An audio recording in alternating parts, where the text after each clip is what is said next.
Hello friend, দুধটাকে কেটে আমি ছানা তৈরি করে নিলাম। তারপর দেখো কোপ্তা তৈরি করছি। আজকে হবে পোলাও আর ছানার কোপ্তা কারি।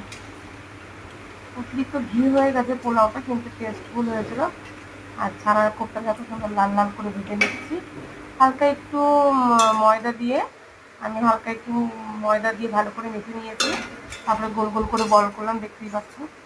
আর পোলাওটা বসিয়ে দিয়েছি একবারে মেখে। আর দেখো কত সফট হয়েছে বলটা। 500 দুধে 7খানার মতো মানে বল হয়েছে। রেড কাউ তো রেড কাউয়ের দুধটা অনেকটাই ছানা হয়।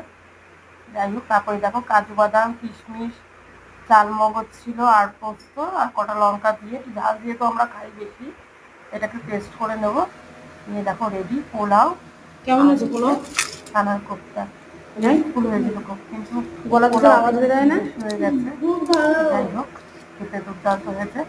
তোমাদের ছানার কিরকম কোপ্তাটাও লাগছে সেই হয়েছে, অবশ্যই কমেন্ট করে জানিও। অতিরিক্ত ঘিটা তাহলে বেশি আরো হয়ে নতুন গেছে। নতুন রেসিপি দেবো, আর আমারও খুব ভালো লাগবে চাল কমেন্ট আসলে। অনেকটা কম চাল ছিল, বেশি চাল কেমন ছিল না হয়েছে বলে অল্প অবশ্যই করেই তুমি করেছি। জানিও।